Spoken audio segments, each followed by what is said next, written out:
This is a video response to the user known as Krista, also known as the Femitheist. Quite a few months ago, I made a video titled Evils of Radical Feminism, in which I responded to her personal blog, which was pretty crazy. If you haven't seen that video, my video, Evils of Radical Feminism, is linked down below in the description.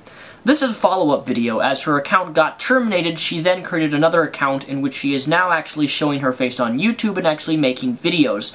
This video response is practically what the title says, and Krista here is claiming that misandry, the hatred of men, does not exist.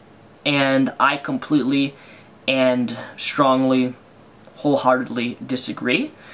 But I'd just like to start off by saying, Krista, that your logic here that misogyny exists but misandry does not exist shows the fundamental problem with your logic.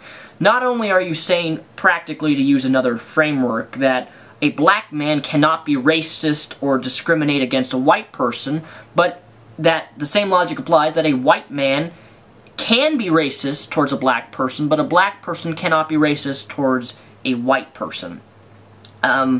It doesn't work that way. Racism applies to both sides.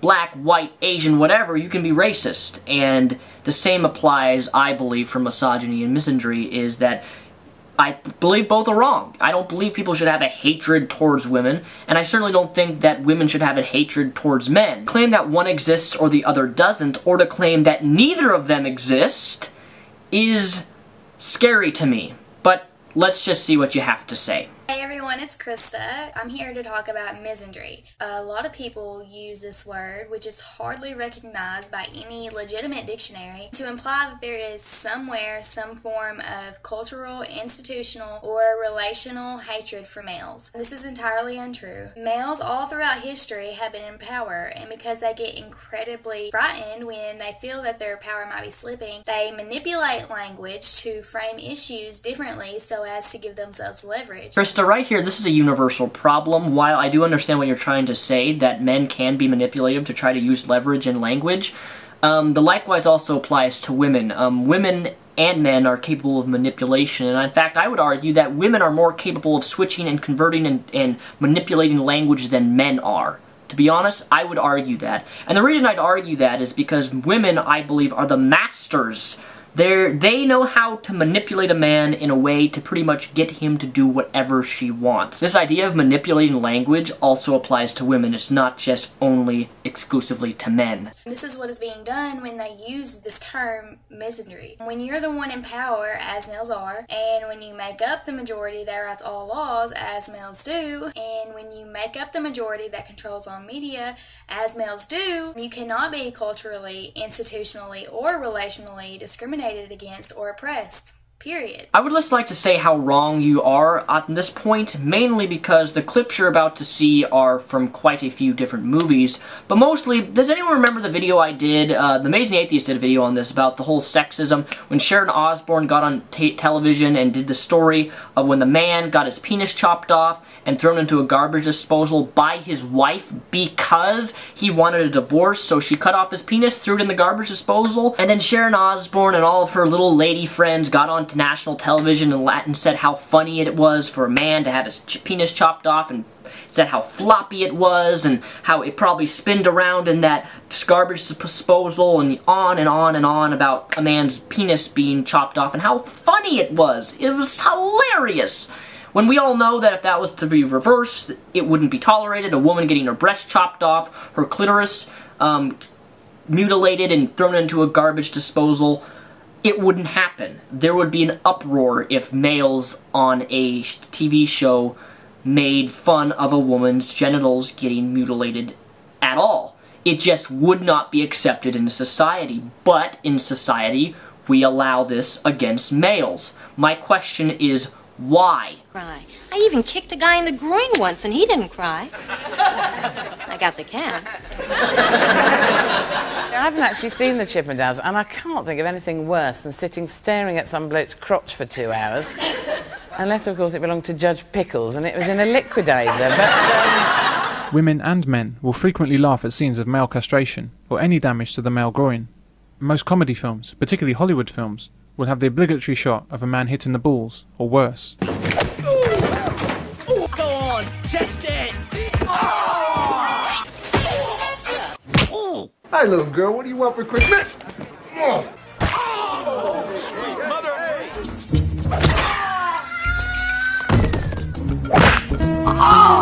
Solar plexus, instep, nose, point!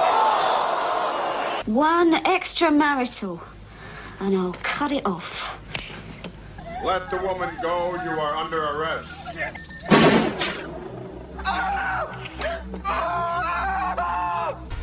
And take away his weapon. Both of them.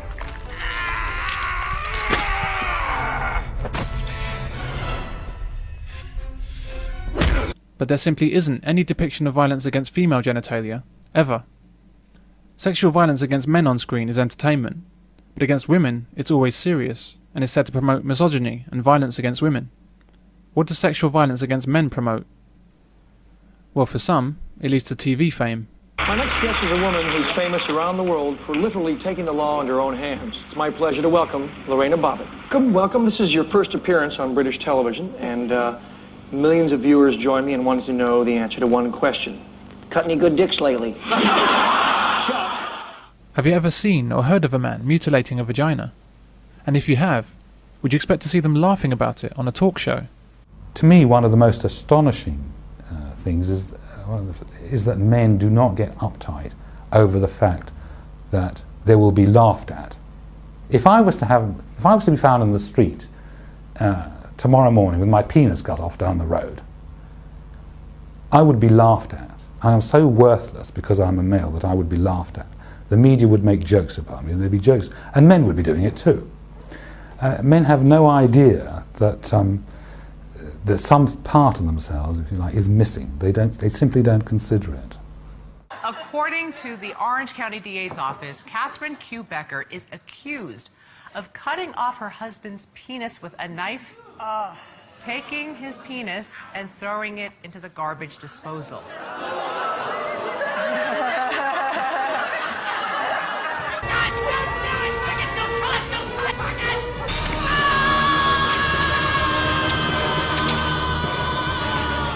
I mean, I don't know the circumstances. I don't know why he filed for divorce. I don't know what was going on between them. However, I do think it's quite fabulous. I mean,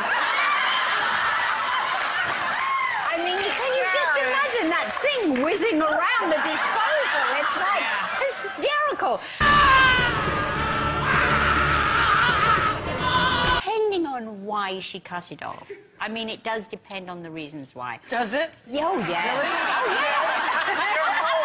yeah. Yeah, standards. Practice it. What would be an acceptable reason? I'll think of one. I would have just thrown it in the dog's bowl. Why does a dog have to suffer? They're chewing on an old bone.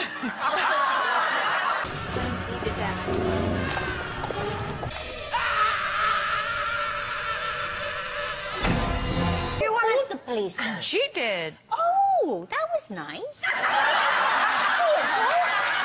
There's something I want to point out, though, not to be like a total buzzkill, but it is a little bit like sexist. Like if somebody cut a woman's breast off, no one would be sitting laughing. Like it's not that right to sit around laughing about it if we think about it. It's different, though. It is different. One's floppy and one sticks up like that. It's easy to do that.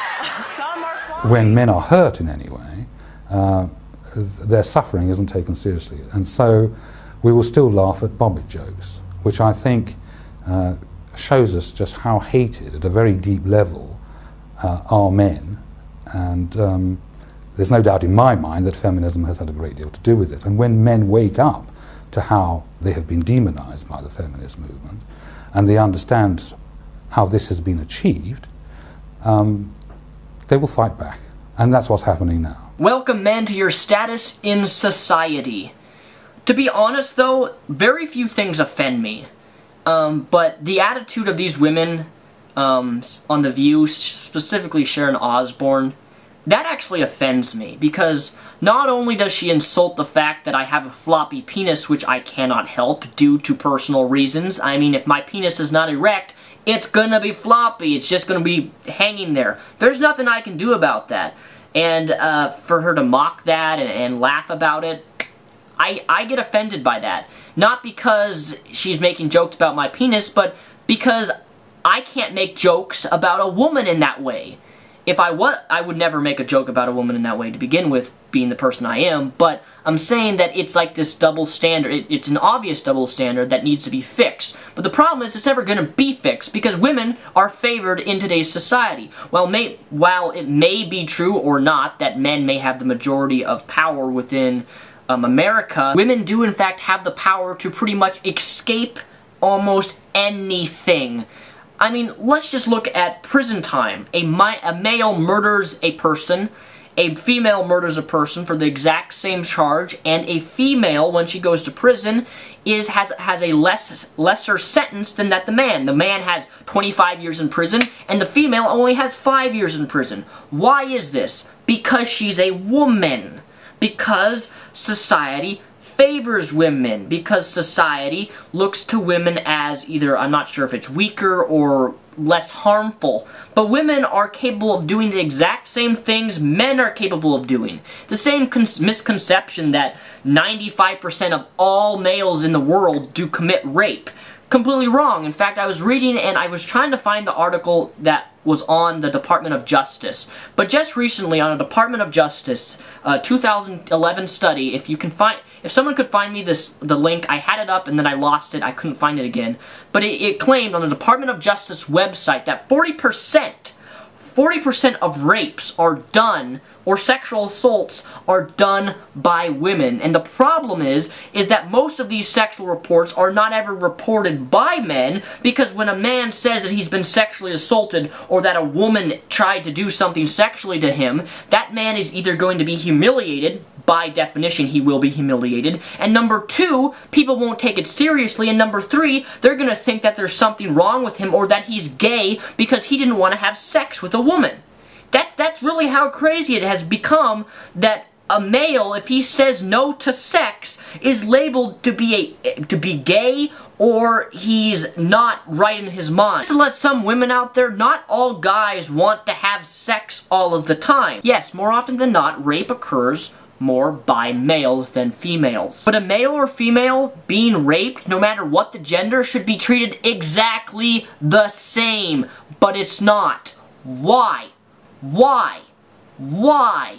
So if this is occurring anywhere in the world, this widespread discrimination against males, which is implied by people who use this term misandry, then it's being done entirely by other males, not by women. So people who use this term are actually unknowingly implying that sometime between males being in power and oppressing women and now, when males are still primarily the ones in power, males have become self-loathing enough to write laws and present media that is self-discriminatory and self-oppressive. Of course, anyone with the ability to walk upright knows that this makes absolutely no sense. And it makes no sense because it's simply not true. Individual cases of women disliking men merely means that there are women who have a reasonable dislike for something. Misogyny throughout history and even today has been a cultural, institutional, and relational thing. This is not the case for misandry, and that's why misandry does not exist as people are implying it does. Misandry is a vague, useless, hyperbolic term that tries to describe something that's a perversion of reality. And even if misandry did actually exist on a cultural, institutional, or relational level as people infer it does, how would that not be an appropriate response to the things that all women have to fear from males? When you compare the two side by side, the greatest thing that males have to fear from women is rejection. Rejection?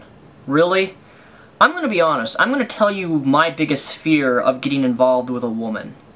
My biggest fear of getting involved with a woman is not rejection.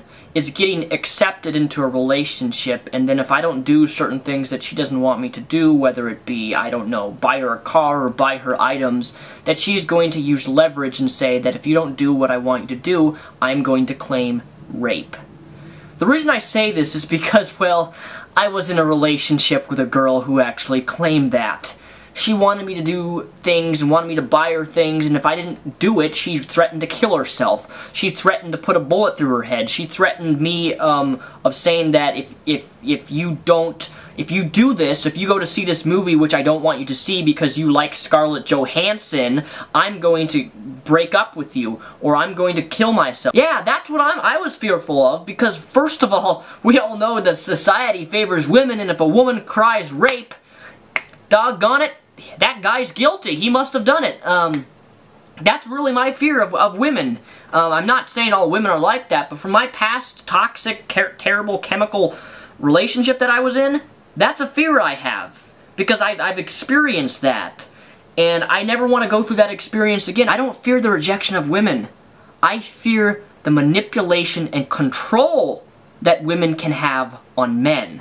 Likewise, men can also have this on women, but that's what I fear. While the greatest thing that women have to fear from males is sexual assault, generalized violence, emotional abuse, abandonment, and social domination. All of these things are perpetrated by males against women on a daily basis. Add that to the disparities in pay, professional opportunities, and political advancement for women in comparison to males, and any reasonable person could conclude that an immense cultural dislike for males would be an appropriate response. But still, that's simply not the case. Misogyny is something that actually exists. It's cultural, institutional, and relational. Misandry does not exist in the way that those who use the word are suggesting. There's no cultural, institutional, or relational hatred, discrimination, or oppression for males. And individual cases of dislike for males does not prove that misandry exists. It's as simple as that. And on a final note, I would like to reiterate again that I do not hate males or anyone else. I love all people, and that's why I will continue this campaign. We are here to help everyone. Thanks for watching, stay tuned, and be aware.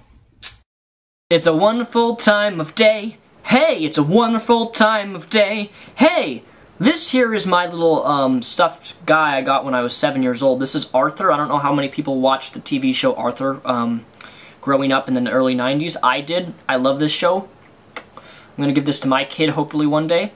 But the reason I'm showing you Arthur is because it just made me think back to the TV show when the characters, the two characters, they're both monkeys. They're the girls in Arthur, and they would always treat Arthur and other people like crap. And when they would never get called out for the most part, they would get away with being snotty, mean, and even to a few extents in few episodes, bullying other people because they were girls. And they would do this to Arthur and other guys within the TV show. And they got away with this. So I'm going to go back to what I originally stated in the start of my video regarding blacks and whites. If you're really going to say that misandry doesn't exist and that misogyny does, then you equally have to say that racism does not exist, or it does exist, but only in terms of a white man being racist towards a black person.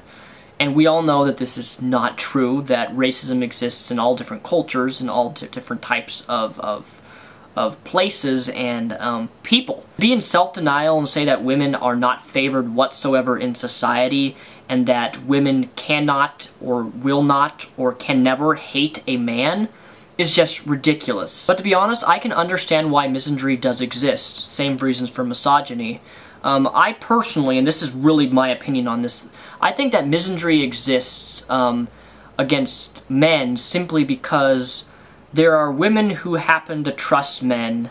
That man may take advantage of that girl, maybe get that girl pregnant, maybe that girl will have a child, and then that guy walks out on that girl and leaves her alone to raise a child.